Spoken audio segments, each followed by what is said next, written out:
Kawan TV1. Bismillahirrahmanirrahim. Assalamualaikum warahmatullahi wabarakatuh. Waalaikumsalam. Teman-teman, dengan saya Mulyadi dari Bang Ini Channel. Ini ada teman keroyokan lagi. Belas itu ya langkah habis kan ya. Oke, belas ini apa namanya? DRTV ya? DRTF apa belanja?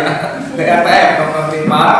Ada Sawah, ada Kawan, ada Wiwos dan sebagainya. Wah, kita kolaps ya.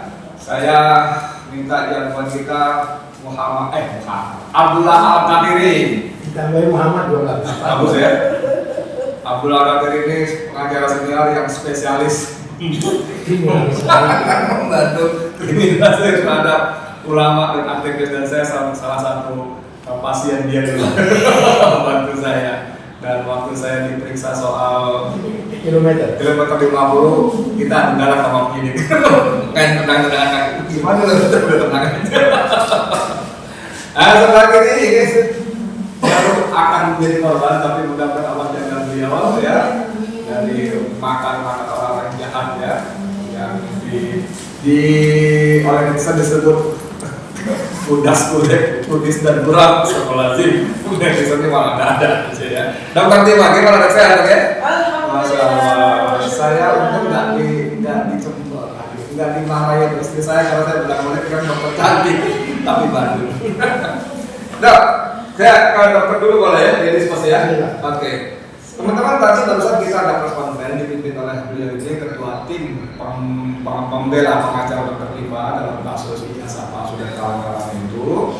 Tadi sedikit dieksplor bagaimana Dokter Tima bicara, mohon maaf kalau saya nggak tepat dengan kodak tapi gaduh antara ijazah Jokowi dan Pasar Pramuka yang kemudian diterbaca di mana. Bahkan Dokter Tima secara menanyakan ingat tanggal-tanggalnya gitu. Nah, ini kenapa tadi dokter bicara soal itu terang? Soalnya sebentar, kan ini kan tiba-tiba di torso jadi kan bunyi kenceng nih ya, jebret gitu ya. Sebetulnya itu barang lama, kita udah bising-bising dengar, cuman di tor yang jebret doang.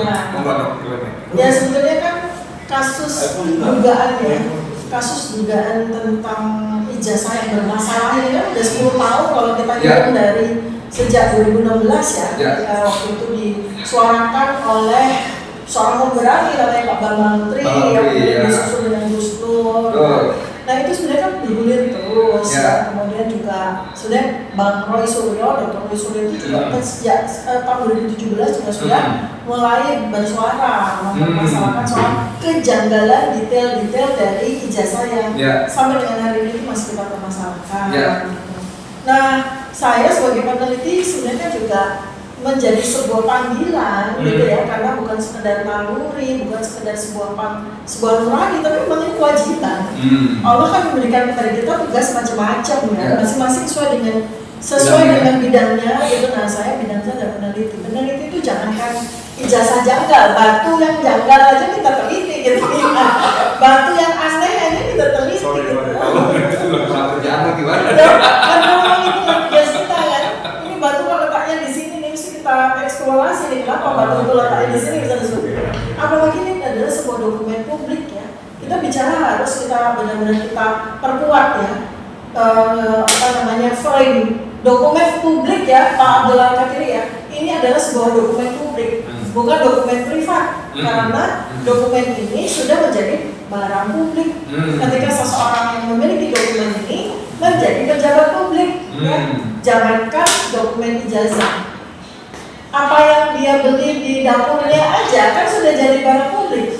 Iya kan, soal LHKPN kan, apa saja hartanya sebelum dan sesudah dia, selama dia menjadi pejabat itu kan diceritakan semua di LHKPN ini. Walaupun diduga kuat nggak semua dilaporkan ya. Ya, walaupun sebetulnya iya. Apalagi kalau ternyata barang-barang yang dibeli itu adalah menggunakan uang negara, misalnya, ya kan, dapat apa ini. Apalagi ini adalah sebuah lembaran ijazah yang menjadi dasar legitimasi ya. Dan dengannya dia bisa menjabat segala macam itu, gitu kan, gitu. Maka inilah yang mengusik ke jiwa penelitian saya untuk terus. Nah, kemudian yang sebentar. Saya mau ke sebelah. Tetangga saya tadi bilang waktu press conference, ini dokumen publik. jangankan ijazah, bahkan harta. Iya. Harta pun publik berhak tahu melakukan pengawasan. Ini maksudnya penjelasannya gimana? Oh. Jadi begini, kita kalau ke ijazah ya. Jadi begini, Pak Jokowi ini kan sebelum dari presiden, yang gubernur, kemudian sebelum dari wali kota dan sebagainya. Ketiga jabatan tersebut itu salah satu persyaratan utamanya adalah ijazah. Ya, persyaratan utama itu ijazah. Karena itu merupakan persyaratan menjadi pejabat publik, maka sudah pindah dari privat dokumen pribadi menjadi dokumen publik. Ya kan? Karena dokumen publik punya konsekuensi bahwa itu namanya aja publik, ya kan?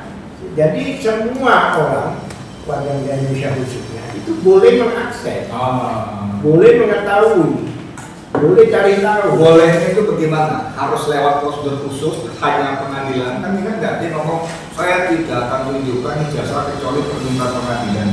Sekarang begini, itu kan masuk ke lembaga publik ya, istilahnya. Termasuk yang masuk lembaga publik itu masuk UGM itu masuk lembaga publik, universitas publik kan, lembaga publik. Karena pada waktu itu kan UGM didatangi, ya kan, dimintain informasi masalah ijazah dan sebagainya. Karena hanya mengatakan bahwa ada jasanya dan sebagainya, kan. Tapi tanpa menunjukkan hal-hal yang lain. Biasanya kalau alumni di situ itu kan ada orang lain, ada buku besar, ada ini, ada itu. Anggap aja itu.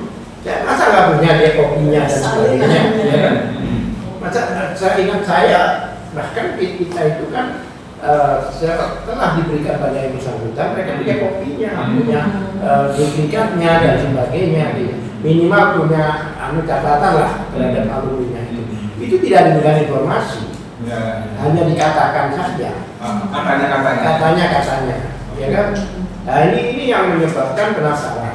Mencoba juga pada yang bersangkutan sebagai bapak bangsa dan sebagainya. Harapan mereka itu ada semacam kooperatif lah, ya kan? Sekarang warga negaranya datang ke sana mempertanyakan ijazahnya, ya kan? Sebagai bapak bangsa seharusnya dia menunjukkan lah kalau memang ada. Itu pertanyaan, ya kan? Ingat nggak Obama pada waktu itu kan juga dilakukan warga negaranya, kelahirannya, dia tidak dianggap tidak lahir di Amerika. Tapi apa yang terjadi? Dia tunjukkan birth certificate of birth-nya dia, akte kelahirannya dia lahir di Amerika. Udah selesai ditunjukkan, ya kan? Ini kan tidak, bahkan dengan disembunyikannya ijazah ini terjadi korban. Adanya orang di penjara di sini. Jadi bukan tiba-tiba mas, Bung. Ini bukan tiba-tiba, tapi ada korban. Pak Dokter, saya masuk ke ini ada jembatannya, ada korban. Korbannya maksudnya Gus Nur dan Pak Menteri. Saya sempat hadir ke persidangan di sana. Bareng-bareng waktu itu Refri Harun jadi saksi ahli.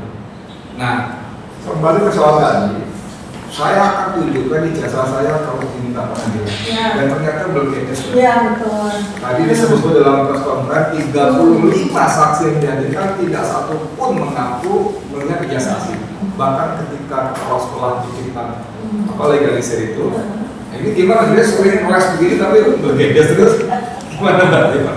Makanya ini kan juga sebetulnya kan pada Duranta ya, pada waktu sekarang aja dia juga sudah bergedes lagi kalau kita pakai istilahnya balik dia.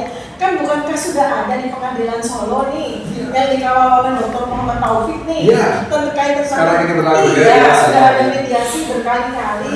Pada saat itu seharusnya mana itu di mana beliau katanya mau memperlihatkan ijazahnya di muka hakim, di pengadilan atas permintaan hakim. Enggak dilakukan juga.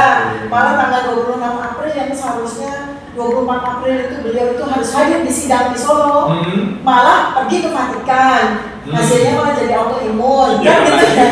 Jadi katanya seperti itu kan, begitu ya, katanya gitu kan, jadi alergi gitu kan. Nah, jadi ini kan kita sudah terlalu sering melihat beliau dan itu ada sebuah istilahnya, namanya orang yang punya kebiasaan berbohong.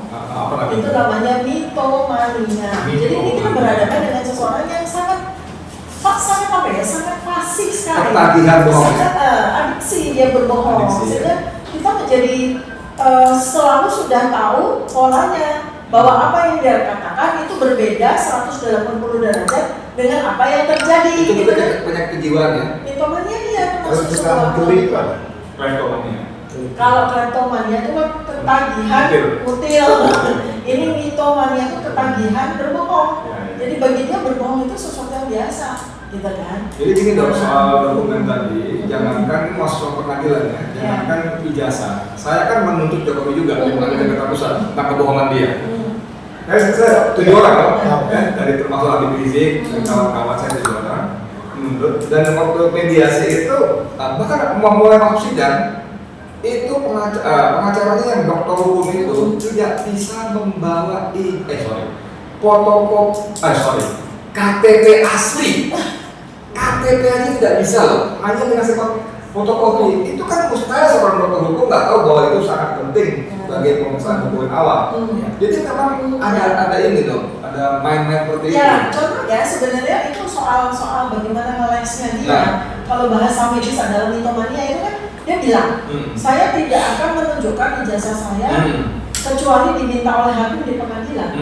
Ternyata di tanggal 16 April dia malah mengundang sejumlah wartawan yang menurut klaimnya dia itu wartawan itu dia persilakan untuk melihat ijazahnya. Itu kan sudah mitomania lagi. Saya ada di situ. Saya ada di rumah dia. Katanya dia mau menunjukkan ijazahnya di depan pengadilan. Tapi di saat yang hampir bersamaan dia malah tunjukkan yang katanya ijazahnya itu di depan wartawan. Aneh banget kan. Oke, sekarang kita masuk ke misteri UPP. Universitas Pojok Pramuka. Karena pasar pramukanya orang-orang bego loh, pasar pramuka pasar burung. Dia lagi bego lagi. Gimana? Dokter kan tadi secara agak atraktif ya, menurut agak kayak tadi itu gimana ceritanya? Tanggal-tanggal yang masuk di usul dan sebagainya. Oke, ya. Ini kan kembali pada sebuah, saya nggak ngerti apa kita sebut sebagai keberanian atau apa ya. Tapi ini kan karena saya bicara behavior ya, behavior. Jadi ini Pak Gatot ini dari mana nih dapat pangsit, dari mana nih tiba-tiba jedar gitu ya, membuat kita suatu tercengang dengan statement dari beliau, dan beliau tidak suka untuk menyebut nama orang loh gitu ya. Dan jelas statement beliau itu sudah bukan lagi dugaan, sudah bukan lagi berlindung di balik cara untuk agar tidak delik. Enggak, benar-benar sebuah statement yang jelas, lugas, dan diulang berkali-kali secara konsisten. Kita konsisten itu kan penting ya. Melihat orang itu bohong atau jujur itu kan dari konsistensi apa yang disampaikan. Kita melihat berkali-kali Pak Gatot ini konsisten menyatakan bahwa dia tahu ya ada sejumlah orang, dia sebut juga nama-namanya tanpa inisial, yang membuatkan ijazah sarjana ya Pak Joko Widodo ini di UPP. Di UPP. Dan orang-orang itu tertegun karena kok beda ya sama orang yang diperkenalkan kepada kita sebagai Joko Widodo. Apa bedanya fotonya? Nah dari situ kan sebetulnya kalau saya kecurigaan saya terhadap kejanggalan ijazah itu kan dari foto itu. Karena kata saya kan kata seorang dokter ahli anatomi kan, satu-satunya ahli anatomi yang bisa mengklaim bahwa dia ahli dari dokter kan, ahli anatomi. Jadi kejanggalan itu pada foto tersebut jelas ini bukan dari detail-detail anatomi yang ada di foto ijazah tersebut. Ya, yang beredar ya, saya bilang yang beredar, dan kemudian oleh Pak Gatot itu diakui bahwa itulah ijazah yang dibuat di UPP, Universitas Pojok Pramuka. Ya saya dari dulu bertahun-tahun lalu ini bukan yang jadi presiden yang ada di foto tersebut gitu ya, itu ya dari sisi itu. Nah jadi kan menariknya gimana? Saya sudah orang yang attention to detail sekali. Jangan lihat barang gede, kecil-kecil itu saya lihat gitu, saya mampu melihat itu, makanya saya hafal sekali dengan tanggal kronologinya, dan itu kemudian beroncatan saya bertanya kepada tim TPUA yang mengajukan aduan masyarakat di Baris Krim, ya kan, Desember 2024. Nah, UPP ini, ya Universitas Pojok Pramuka ini kan dinyatakan ditutup tahun 2012 saat Pak Joko Widodo terpilih menjadi gubernur DKI Jakarta. Ya. Kemudian ketika ketika dia naik jadi presiden di tahun 2014, gubernurnya kan menjadi Basuki Cahayapurnama, Ahok, ya kan? Nah, Ahok itu memerintahkan penutupan permanen dan pembongkaran dari UPP itu, Pojok Pramuka itu dibongkar tahun 2015, dibongkar. Tapi di antara 2015 sampai 2024 Desember, ya itu sebetulnya masih ada beberapa yang masih beroperasi secara diam-diam di situ. Di balik sunshine itu kan ditutup ya dari 2015. Jasa skripsi dan dokumennya. Dokumen, mau ijazah kek, mau KTP kek, mau STNK kek, mau BPKB, apapun mereka bisa buat. Ya, itu itu tuh di situ ya. Nah, kemudian secara insidens tiba-tiba terjadi kebakaran hebat sekali di bulan Desember 2024. Soal itu baru banget coba tuh habis. Nah, secara insiden pula pada saat itu bulan Desember itu pula TPUA menyampaikan laporan terkait ijazah. Jadi kok pas banget nih, gitu loh. Iya. Itu. Dok, sementara gini tentang kode KTK tadi termasuk sekular waktunya segala macam. Boleh nggak saya bertanya, apakah Dr. Tifa menduga itu semua bukan kejadian ujuk-ujuk tapi dari saya untuk menghilangkan barang bukti? Itu aja tujuan saya. Ya, ini di sini saya bukan insan hukum ya, tapi ya sebagai peneliti ya, sebagai peneliti dan ini di aspek behavior, di aspek perilaku. Kan setiap terjadi sesuatu, misalnya kita lihat ya sequence, kemudian kita lihat analogi dari sisi perilaku ya. Ada kasus di Kejaksaan Agung, ya kan? Apa tuh waktu itu tuh korupsi besar, ya kan waktu itu ya. Tiba-tiba Kejaksaan Agungnya dibakar. Bilangnya tukang untung rokok lah. Nah, pokoknya kayak gitu dan itu sudah terlalu sering terjadi. Ya kan, misalnya ada yang lagi diusut tentang korupsi di Pasar Jaya, tiba-tiba pasarnya kebakar, kan kayak gitu nih. Ini terjadi 10 tahun itu menghasilkan sebuah similarity perilaku gitu loh. Similarity perilaku, nah ini juga kan, ini kita lagi bahas tentang ijazah dan ternyata dibuatnya di situ, ya udah situsnya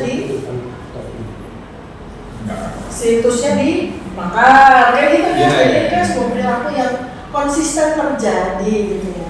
Sekarang Pak boleh jagoan kita soal penghilangan barang bukti.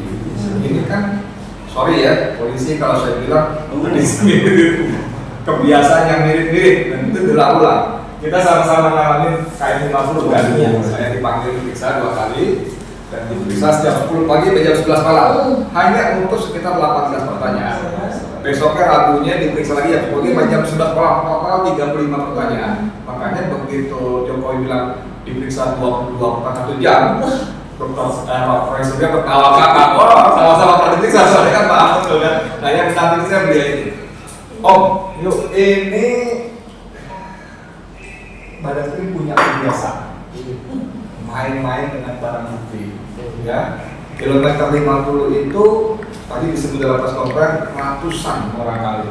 CCTV otomatis barang-barang antri. Bahkan lokasi ke address area itu hilang total. Bagaimana seorang praktisi hukum? Ya itu kan fenomena ya, memang begitu. Yang kami tidak menuduh ya, tapi fakta-fakta itu seringnya setiap ada kasus besar yang seperti di kantor agraria dan sebagainya, itu selalu ada seperti itu, ya kan, seperti itu. Artinya ada yang terbakar, ada yang dibiarkan dan sebagainya, ya kan. Itu orang menduga bahwa itu memang dari bisa ya, supaya tidak bisa ditelusuri dan sebagainya. Tentunya yang menyangkut Bung Edi ini kilometer 50 jatuhnya ya. Yang tadinya situ ada rest area terus nggak ada lagi. Selain pertama dilarang ditutup dulu. Iya. Akhirnya dihapus. Iya. Iya. Artinya ya kalau memang itu terbukti dan bisa dibuktikan dari kecurangan ya. Artinya tidak ada kebal hukum. Walaupun polisi pun juga kalau memang ada pelanggaran ya. Pelanggarannya kalau kita lihat KUHP atau KHP apa seperti apa ancamannya? Ya ancamannya ya orang namanya barang bukti ya pidana penjara juga. Jadi ya tidak kebal hukum kan. Semua ya di jaksa kan juga yang tertangkap karena ada satu desain untuk rekayasa dan kan artinya ya selama ini kan orang membiarkan, karena jujur aja seperti Jokowi ini contohnya ya, dulu itu kan bisa dikatakan nggak ada yang melapor, karena fenomena itu jika ada orang melaporkan sesuatu malah dia dimasalahkan. Itu contohnya kemarin kan mau dibegitukan juga kan, salah satu contoh TPUA, jelas TPUA itu sebagai pelapor, yang melaporkan bukan yang terlapor. Tapi Barreskrim bilang apa? Setelah kita selidiki bahwa TPUA tidak terdaftar di Kementerian orang melaporkan maling, bukan malingnya yang diselidiki, tapi orang yang melaporkan. Jadi banyak keanehan inilah ya, bukan kita aja sebagai ahli hukum ya. Kami sudah siap dengan data-data, dengan fakta, dengan bukti-bukti yang kami ya akan adu lah argumentasi. Mereka mungkin blunder buat mereka melaporkan para peneliti. Menarik itu, dan peneliti di bidang itu gitu loh. Buktinya Resmond contohnya. Resmond ini kan sangat sebagai seorang dokter sering digunakan sebagai ahli di persidangan, bahwa yang fenomena dulu Jessica itu kan dia juga itu sebagai ahli yang dihadirkan, ya kan? Artinya ya ini blunder ini, makanya itu. Dan satu hal lagi yang saya heran, biasanya perkara-perkara kecil saja itu biasanya polisi tidak menurunkan humasnya, menurunkan Kompolnas untuk dialog. Ini enggak, salah satu orang yang pensiunan itu, ya kan, yang kadang-kadang saya bingung dan penjelasannya kalau di lalu lintas ganjil genap ya. Jadi harusnya sama ini ngomongnya ini, sama ini ngomongnya ini gitu. Kayak waktu di LC bertemu saya waktu itu kan saya bilang bahwa ya saya tahu, saya bilang loh gimana sih Anda? Saya dengar tapi saya lihat, karena saya kuasa hukum gitu. Semua data saya lihat seperti apa gitu. Menurut saya kasihan dengan Bapak itu ya. Tapi dia katakan kemarin itu bahwa dia itu tidak mewakili kepolisian. Ya nggak bisa. Cuman yang saya perkara kecil saja mereka bisa turunkan. Saya kepingin lah dialog dengan Kompolnas atau dialog dengan Humas Barreskrim atau siapalah, ada DPR lah, siapapun juga kami hadapi. Ya kan? Karena balik soal bukti saksi dan bukti rekayasa barang bukti dalam macam itu kan mereka bukan cuma merekayasa barang bukti, juga pada saat memberikan keterangan itu kan menyebarkan kebohongan.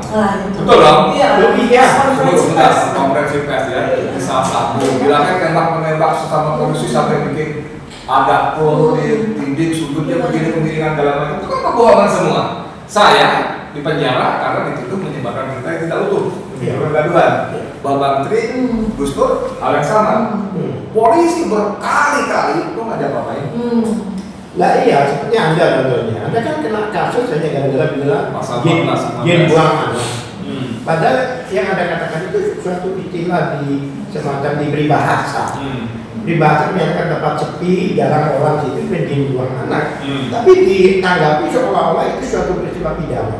Kalau kayak gitu, pepatah itu jadi semua orang yang mengadakan apa istilahnya peribahasa itu akan ditangkap. Contohnya ada pura-pura dalam perahu, nggak ada pura-pura dalam perahu, tangkap dia, itu kan nggak bisa seperti itu. Panjang tangan, tangannya pendek nggak ada tangkap. Dalam ini peribahasa kok juga karena dan lucunya lagi Jokowi itu akhirnya bilang itu patahan dulu. Apa bedanya? jadi menarik. Pokoknya kalau sesuatu diminta pidana, mereka ya tanda gitu. Jadi artinya begini. Kami sejak 2012 sudah mengalami hal seperti itu. Habib Rizik contohnya. Coba bayangkan, hanya ditanya, mengatakan sehat, bisa ditangkap, bisa dihukum sampai 4 tahun. Dan sekarang kayak ini orang Indonesia itu kan biasa. Gimana kabarnya sehat, tapi ternyata ada obat di kantongnya. Wah bohong ya, tangkap masuk penjara. Dan inilah, ini hal-hal yang sifatnya apa ya? Kita sudah mengalami lah seperti itu. Kemarin masalah teroris kalau saya terbuka, itu ada flag list yang sudah dimusnahkan oleh negara tahun lalu, putusan pengadilan dihadirkan lagi dalam persidangan. Itu pun laboratorium Barreskrim, makanya saya tidak percaya. Enggak, sebagai penutup bilang dalam salah satu cuitan dokter di X ya, di Twitter itu menyebut nama Dr. Jul. Oke. Ya. Memang buat saya ini lebih expert lagi nih. Karena kita bicara ijazah palsu, tiba-tiba dokter itu bilang Jokowi palsu kan. Dalam sini ada Jokowi A, Jokowi B. Ini gimana menurut dokter pribadi? Ya, ini adalah sebuah area ya, sebuah spot yang sekarang ini lagi saya teliti ya. Kamu teliti. Saya sedang teliti nih dalam konteks apa yang disampaikan Dr. Zul itu kan sebetulnya udah terjadi sebuah bisik-bisik tetangga kan, gitu kan. Karena kok aneh ya, gitu kan. Pada beberapa foto kok tinggi badannya kok beda, gitu kan. Kemudian ada beberapa foto kok tidak sinkron. Kemudian apalagi yang kita lihat dari apa yang disampaikan Pak Menteri di 2 bukunya, gitu kan. Ini kok kayaknya ada imposter. Kalau dalam bahasa Pak Dr. Zul menyatakan cloning, gitu ya. Itu kan sebuah area-area yang saya kembali lagi, jangankan kayak gitu. Batu aja saya teliti kalau janggal. Nah, ini apakah ada kemungkinan cloning? Apakah ada kemungkinan ada imposter? Imposter itu ada 2 sosok yang memerankan satu sosok yang sama, gitu kan? Seperti itu. Kemudian ada kesesuaian dari sisi anatomi, tinggi badan, kemudian beberapa wajah yang beda dan sebagainya. Itu kan mengantik rasa ingin tahu saya sebagai bukan sekedar rasa ingin tahu yang mau saya puaskan, kewajiban saya untuk memberikan sebuah jawaban yang akurat, yang valid kepada masyarakat. Nah, jadi ini mohon bersabar. Saya sedang melakukan penelitian walaupun tapi sudah ada hipotesis, bukan cuma sekedar asumsi, tapi belum layak untuk saya publish ya, gitu. Tapi lanjut. Sebelumnya tapi sesuatu nama Hari Mulyono yang konon katanya ijazahnya dipakai. Pakai sebutan ijazah dong dokumen. Kemudian tiba-tiba Dr. Jul menyaringkan bisik-bisik, kan? Nah, ada disebut nama saya Dulmanto. Ada Dulmanto. Itu dianggap yang paling dekat dan juga ini adalah Jokowi A atau B nya gitu. Gimana? Ya itu kan bagian dari sebuah mozaik pertanyaan ya, yang perlu kita jawab dengan penelitian. Jadi ada metodologi risetnya yang sekarang sedang saya lakukan ya. Jadi namanya itu science based research. Kalau polisi kan katanya scientific crime investigation. Nah, jadi sama sebetulnya gitu. Investigation juga, crime juga itu kaitannya. Mau kasih kualitas itu sebelum kerja? Buat saya gini, jadi keberanian itu butuh banyak kanal, butuh banyak alat. Nah, kita ini adalah kanal. Kita ini adalah alatnya Allah untuk menyuarakan kebenaran. Ya, jadi itu sebetulnya adalah tugas kita semuanya. Karena kita jelas memiliki legal standing sebagai warga negara Indonesia, punya hak untuk menyampaikan ya, suara menyampaikan kebenaran sesuai dengan apa yang kita ketahui, dan itu dilindungi oleh undang-undang, bahkan undang-undang dasar. Jadi jangan buat kami bungkam karena Anda punya kuasa. Jangan buat kami diam karena Anda punya uang untuk membuat kami diam. Tidak. Sekali Allah sudah memberikan tugas kepada kita, maka kita pantang surut. Ya, seperti itu. Mudah-mudahan Allah melindungi dan menjaga kita semuanya. Amin. Om Alga tadi mau kasih. Iya, sebelumnya saya tadi sekali itu memang benar ya. Dalam arti begini, kan kita ini kan duduk dengan konstitusi. Ya. Dalam dasar konstitusi pasal 28 F itulah menyatakan bahwa tiap warga negara itu dapat berkomunikasi maupun dapat informasi dari lembaga publik, lalu informasi publik, bahkan boleh mengambil dari situ, mengakses, kemudian meneliti, bahkan menyebarkan. Kalau memang dia nggak ada masalah, kan nggak ada masalah. Ya, itu hak konstitusi, bahkan ditekankan di putusan MK nomor 6 bahwa semua negara itu legal standing untuk politik, bahkan apalagi mempertanyakan hal-hal yang berhubungan dengan dialog yang publik. Itu memang ada backgroundnya. Jadi kalau ini dilaporkan dan sebagainya, berarti mereka semua itu melanggar konstitusi. Kan begitu. Nah, ini belum closing. Tidak closing. Terima kasih. Closingnya dulu aja.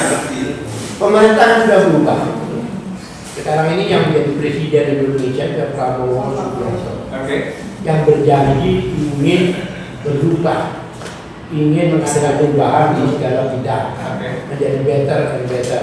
Bahkan dia mensejahterakan rakyat luar biasa, ada semua kesejahteraan orang ditingkatkan. Bahkan saya dengar petani dan nelayan dibebaskan dari sementara BIJK upah hakim dan sebagainya. Ya kan itu kan satu kesatuan ya.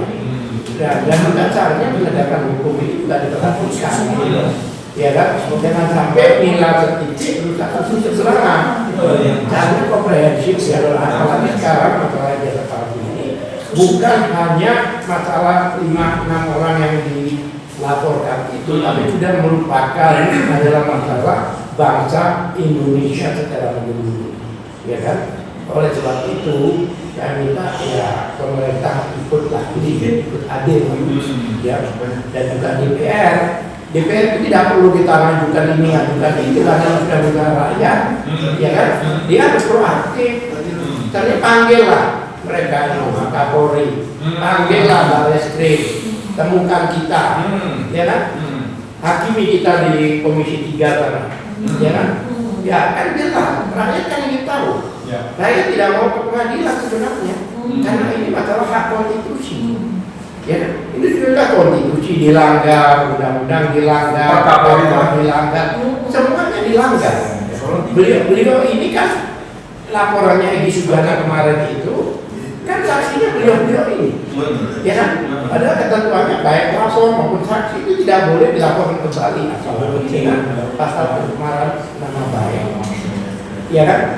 Nah ini mau penegakan hukum itu tidak selalu sudah hukum yang ditegakkan, kemudian keadilan berpihak. Contohnya kemarin teman-teman ada yang 12 yang diperiksa, Jokowi tidak meminta tunjangan, sama-sama klarifikasi. Ya kan beliau kan bukan anu lagi, beliau Jokowi lah. Iya, Jokowi ini kan sudah warga negara biasa. Ya kan? Kalau dia dianggap sebagai warga negara, sebagai pejabat kembali karena dia ada pengawas dan antara, berarti dia tidak bisa memasukkan pasal 75 pencemaran nama baik IT, karena untuk pejabat tidak boleh melaporkan itu. Ya kan? Tapi kan tetap aja itu digunakan pasal 75B itu. Terima kasih judulnya suka-suka gue. Oke teman-teman sekalian, nanti menarik jadi bicara soal di bisa 1 jam 20 pertanyaan. Saya berimajinasi loh, bahwa 1 jam itu bukan Jokowi yang ditanya. Imajinasi saya ya. Jadi gini, kamu kenapa 5 orang itu belum kamu tangkap? Penyidik, aku Pak, kamu mesti enggak ada urusan, kamu udah terima kan? Udah dikirimkan? Kurang, bilang saja. Imajinasi ya, nggak tutup. Menghayal, saya boleh kalau menghayal saya punya rumah, punya kolam renang, punya mobil Maybach yang 12-13 miliar. Imajinasi gitu ya. Oke teman-teman sekalian, saya ingin tutup kalimat Dr. Bima tadi, kalau sekali jangan bungkam kami karena kalian punya kuasa. Jangan bungkam kami karena kalian punya uang. Sekali Allah perintahkan, kita menjadi alat. Kan? Karena adalah alat menyampaikan kebenaran. Kemarin waktu saya wawancara telepon dengan Dr. Tipa memuji surat Al-Isra ayat ke-81.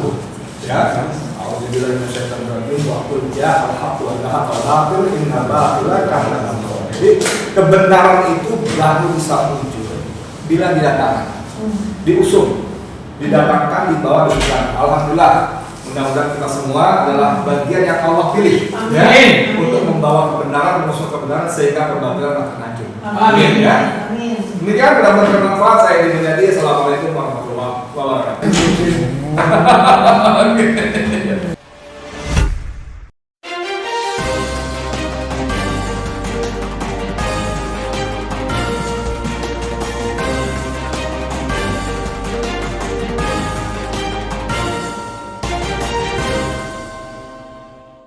1K1 TV1